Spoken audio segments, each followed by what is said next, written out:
안녕하세요. 대학원 다니는 직장인 직장원생입니다. 오늘은 유방암, 난소암과 관련성이 높은 브라카1, 2 유전자 및 상동 제조합 결핍을 뜻하는 HRD, 그리고 파프 억제제, 항암제에 대해 안내해 드리겠습니다. 중간중간 나오는 사진과 글들이 보이시지 않을 수 있는데요. 제가 설명을 하면서 적절히 확대를 해 드릴 예정입니다. 좀 더 오래 보시고 싶은 분들은 확대가 됐을 때 잠시 영상을 정지하고 보시면 될 것 같습니다. 자, 우선 BRCA, 브라카, 요 쥐는 이제 브레스트 캔서 쥐의 약자입니다.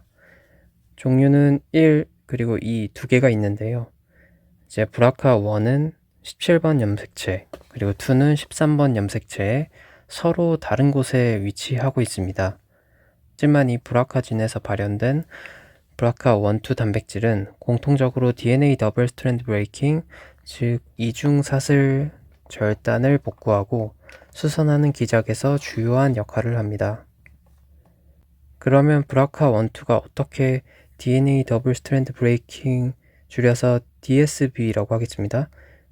그러면 브라카1, 2가 어떻게 DSB 수선 기작에서 어떻게 작용을 하는지 알아보도록 하겠습니다.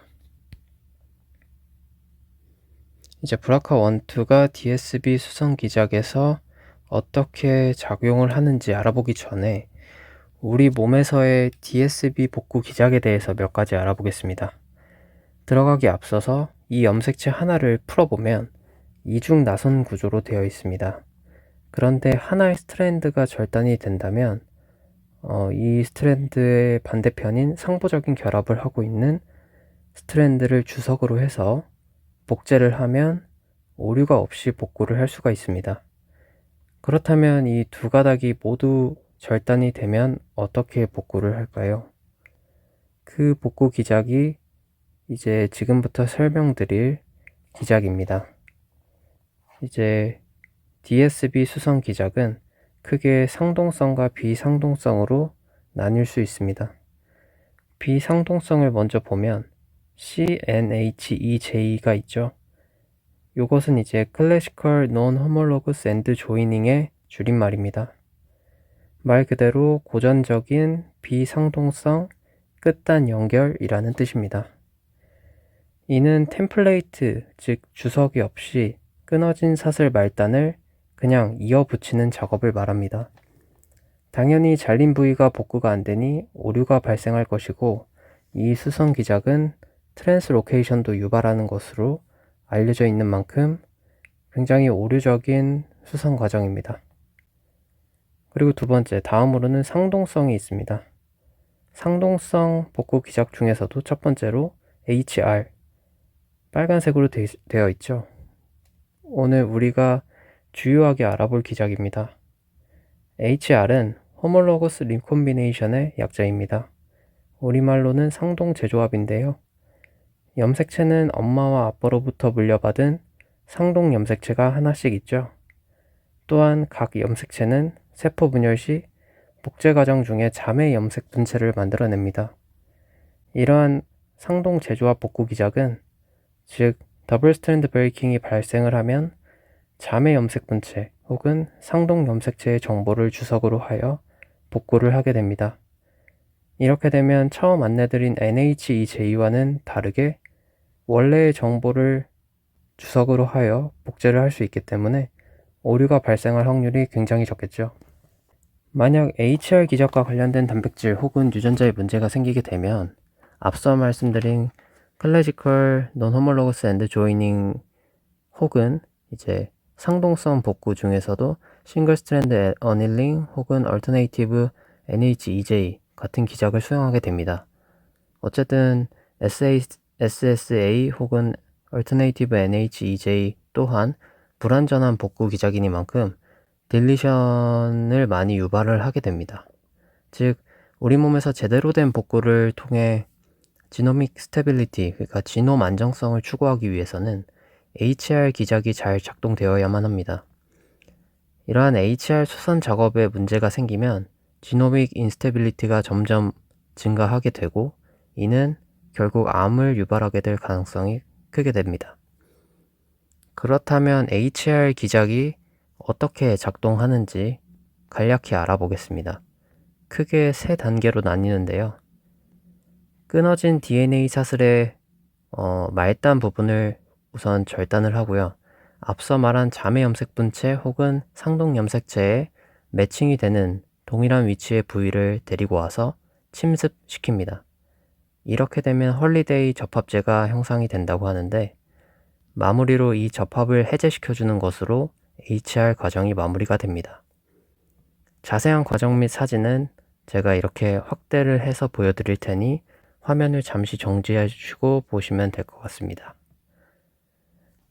자, 다음으로 넘어가서 이 슬라이드는 단백질 측면에서 HR이 어떻게 작동하는지 나타낸 것인데요.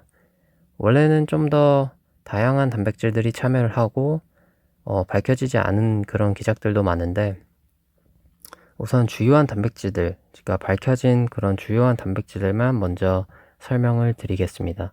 더블 스트랜드 브레이킹이 발생을 하면 우선 ATM이라는 단백질과 판코니 빈혈 코어 복합체가 활성이 됩니다.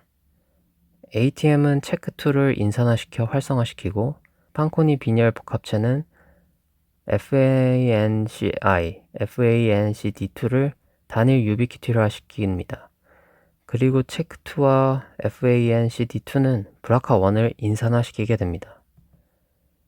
그리고 나서 브라카1과 8B2를 허브로 하여 DNA 절단 부위에 브라카2가 결합하고 DSB 수선의 중추적인 역할을 하는 라드51을 불러들입니다. 이를 통해 수선을 하게 되는데, 사진들처럼 mRN, CDK, 브립 등 기타 다른 단백질들도 참여를 하게 됩니다. 어쨌든 앞서 봤던 HR 기작에 사용된 단백질에 문제가 생기면 어떻게 될까요? 브라카1 그리고 2를 포함해 앞서 봤던 ATM, 라드51 등 진 뮤테이션이 발생을 했거나 프로모터 부위에 메틸레이션이 돼서 단백질의 기능이 저해가 된다면 HR 과정이 정상적으로 일어나지 않게 되죠. 이러한 상태를 HRD, Homologous Recombination Deficiency, 한국말로 상동 재조합 결핍 상태라고 말합니다. 이러한 HRD 상태의 가장 주요한 원인 중 하나가 바로 BRCA1-2 진의 뮤테이션이 생기는 것이죠. 실제로 난소암의 대부분을 차지하는 고도 장애성 난소암, 하이그레이드 시러스 난소암 환자의 50% 정도가 HRD 상태인 것으로 추정됩니다. 이 HRD 상태의 환자, 즉 50%의 환자 안에서는 태어났을 때부터 갖고 태어난 점라인 혹은 살아가면서 생긴 소마틱 BRCA1-2 변이가 30%일 정도로 HRD 중에서도 절반 이상을 차지하게 됩니다. 즉, BRCA1-2가 HR 과정에서 중요한 기능을 하는 것을 반증하는 것이죠.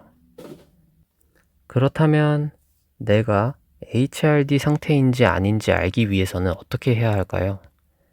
앞서 말한 BRCA1-2 및 ATM 등 HR 과정에 참여하는 진에 변이가 있는지 유전자 검사를 통해 확인을 하거나 메틸레이션이 있는지 확인하는 방법들이 있습니다.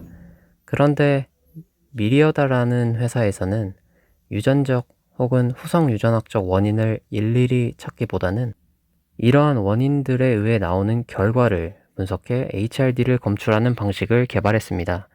이 검사에 대해서는 유전자 검사 시리즈에서 더욱 자세히 다뤄볼 수 있도록 하고 넘기도록 하겠습니다.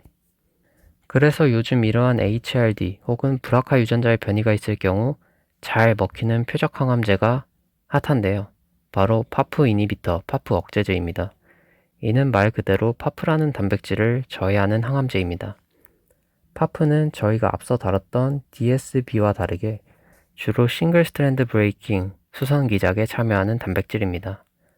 파프 이니비터는 SSB, 싱글 스트랜드 브레이킹의 수선을 억제하여 DSB를 유발하고 암세포를 사멸하는 방식을 이용합니다. 조금 더 자세하게 알아보면요. 자, BRCA1-2에 문제가 있는 환자들, 또 이제 HRD 상태다라고 말을 할 수가 있는데, 어쨌든 이러한 HRD 상태의 암 환자가 파프 이니비터를 투약을 하게 되면 무슨 일이 발생을 할까요? 우선 암세포의 DNA에 손상이 가해져 SSB가 일어나는 것을 가정해 봅시다. 이는 굉장히 흔한 경우입니다. 그렇다면 암세포 또한 SSB를 수선하기 위해 파프를 이용해 복구할 것입니다. 하지만 파프 이니비터를 투약하면 파프가 억제되고 SSB는 복구가 어렵겠죠. 이렇게 수선이 되지 못한 채 DNA 복제 과정이 발생하면 반대편 가닥까지 절단이 되어 DSB가 유발될 가능성이 있습니다.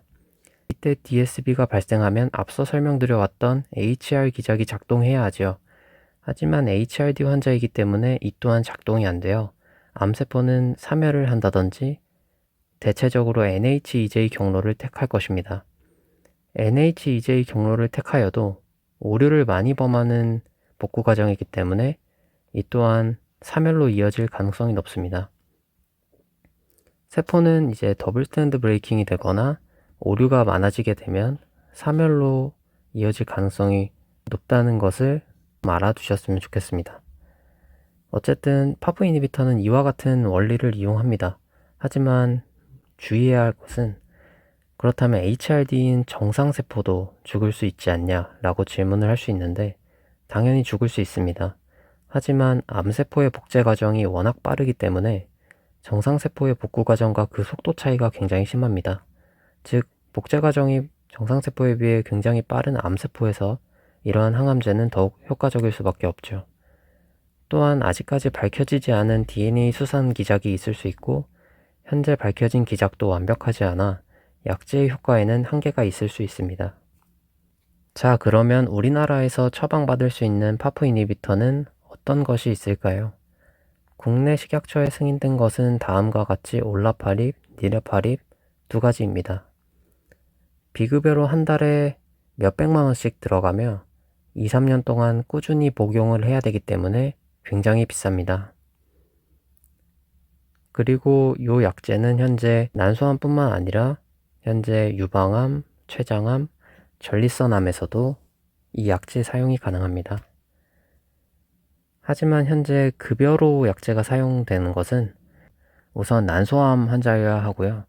난소암 환자 중에서도 브라카 변이가 발견된 환자여야만 5% 산정 특례를 적용받아서 이제 부담 없이 약제를 사용할 수 있게 되겠습니다.